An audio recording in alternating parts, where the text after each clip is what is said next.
오늘 우리가 함께 볼 시편 104편은요, 마치 한 장의 특별한 초대장 같아요. 우리가 매일 보고 또 숨쉬는 이 세상을 완전히 다른 눈으로 보도록 그 경이로운 세계로 우리를 초대하고 있습니다. 아침에 알람 소리 듣고 눈을 뜨잖아요? 그럼 그냥 늘 하던 대로 하루를 시작하죠. 정신없는 아침, 매일 걷는 그 거리, 반복되는 일과 너무나 당연해서 우리가 깊이 생각해 볼 틈도 없는 바로 그런 우리의 일상입니다. 그런데 바로 그 익숙함이라는 커튼 뒤에서 우리가 정말 중요한 무언가를 놓치고 있다는 사실 알고 계셨나요? 모든 게 너무 당연하게만 느껴지니까 그 이면에 흐르는 거대한 생명의 숨결 같은 걸 전혀 느끼지 못하고 사는 거죠. 오늘 본문의 시편 기자도 사실 우리랑 똑같은 하늘, 똑같은 땅을 봤어요. 하지만 그는 그냥 지나치지 않고 딱 멈춰서서 물었던 거죠. 아니, 내 눈앞에 이 모든 것들, 내 심장을 뛰게 하는 이 생명은 대체 어디서부터 온 걸까? 바로 이 질문이 모든 걸 바꾸는 시작이었습니다. 자, 그럼 그 위대한 질문에 대한 첫 번째 대답을 같이 한번 찾아볼까요? 오늘 본문은 먼저 이 세상이 하나님의 지혜로 가득 찬 하나의 거대한 예술 작품이라고 우리에게 보여주고 있어요. 시편 기자의 입에서 터져나오는 이 감탄 한번 들어보세요. 와, 주님이 하신 일이 어쩜 이렇게 많습니까? 이 모든 걸 지혜로 만드셨네요. 이건 그냥 풍경이 아름답다 이 정도 얘기가 아니에요. 이 세상이 그냥 우연히 막무가내로 생긴 게 아니라 한 분의 놀라운 지혜로 한 땀 한 땀 설계됐다는 위대한 발견을 선포하는 겁니다. 바로 이 관점이 정말 중요합니다. 성경이 말하는 창조는요, 과학이랑 싸우려고 하는 게 아니에요. 이 세상의 근원이 누구냐를 선언하는 거죠. 우리가 지금 딛고 서 있는 이 땅, 우리가 마시는 이 공기가 그냥 의미 없이 떠다니는 원자들의 조합이 아니라 분명한 목적과 사랑을 담아서 지으신 하나님의 작품이라는 선언인 겁니다. 오늘 본문은 여기서 아주 흥미로운 존재 하나를 무대 위로 데리고 오는데요. 바로 리워 야단입니다. 옛날 사람들한테 저 깊은 바다 어딘가에 있는 거대한 리워 야단은 그야말로 통제 불가능한 혼돈, 거스를 수 없는 파괴의 힘, 바로 그거였어요. 인간의 두려움이 만들어낸 가장 큰 상징이었던 거죠. 그런데 성경이 이 공포의 상징을 어떻게 묘사하는지 한번 보세요. 하나님이 지으셨고 그 깊은 바닷속에서 그냥 뛰논다고 말하고 있어요. 우리 인간에겐 세상의 종말 같은 두려움의 대상이 창조주신 하나님께는 그저 마당에서 뛰놀던 강아지 같은 피조물일 뿐이라는 거예요. 이건 관점의 전환 정도가 아니라 아예 판을 뒤집는 이야기죠. 이게 우리한테 뭘 말해주는 걸까요? 바로 이겁니다. 지금 내 삶을 막 뒤흔드는 두려움, 도무지 이해할 수 없는 고난, 내 손을 떠난 것 같은 혼란스러운 상황. 그 어떤 것도 결코 하나님의 손을 벗어나 있지 않다는 사실이에요. 하나님의 다스림이 닿지 않는 곳은 이 우주에 단 한 뼘도 없습니다.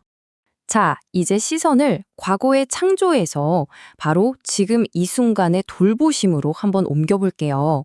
하나님은 이 엄청난 세계를 만들어만 놓고 저 멀리서 팔짱 끼고 구경만 하시는 분이 아니거든요. 오늘 본문은 정말 아름다운 그림 한 폭을 보여줍니다.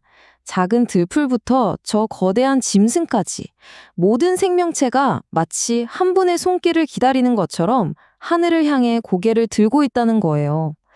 때를 따라서 가장 필요한 걸 주시는 그분을 전적으로 믿고 바라보고 있는 거죠. 이 화면이 우리의 뿌리 깊은 착각과 성경이 말하는 진실을 아주 선명하게 보여주네요. 우리는 보통 나는 내 힘으로, 내 계획으로 살아가는 독립적인 존재야 라고 믿고 싶어 하잖아요.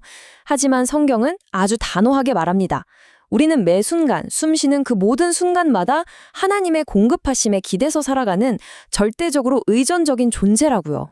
그 의존이라는 게 우리 생명의 가장 깊은 곳, 바로 이 호흡에까지 연결돼 있습니다. 우리가 다음 숨을 쉴 수 있는 게 당연한 권리가 아니라는 거죠. 하나님께서 그 호흡을 걷어가시면 우린 그대로 흙으로 돌아갈 수밖에 없는 잠시 우리에게 맡겨진 선물 같은 생명이라는 겁니다. 하지만 이야기는 여기서 끝나지 않아요. 절망이 끝이 아닙니다.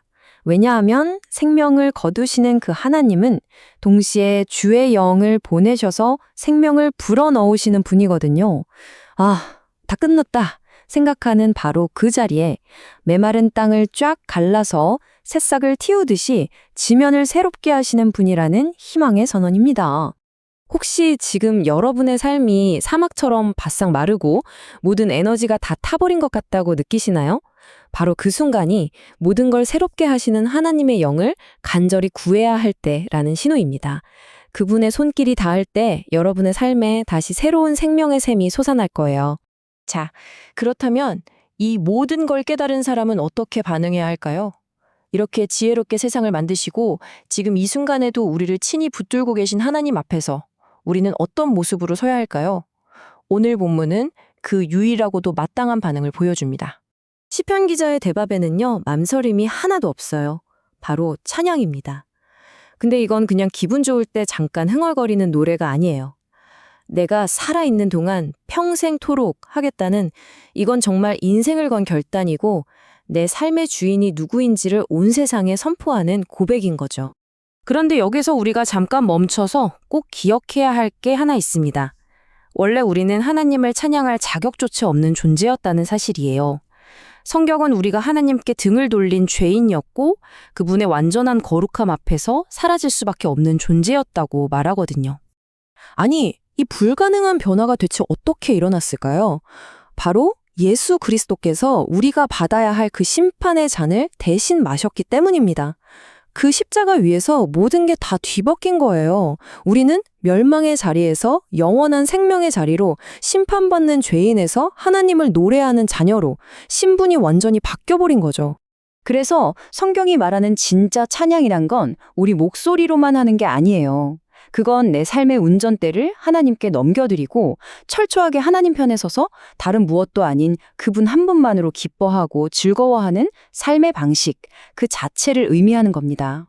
오늘 본문의 핵심 딱 3가지로 정리해서 우리 마음에 한번 새겨볼까요? 첫째, 그냥 지나치는 세상 속에서 하나님의 그 놀라운 지혜를 발견해보세요.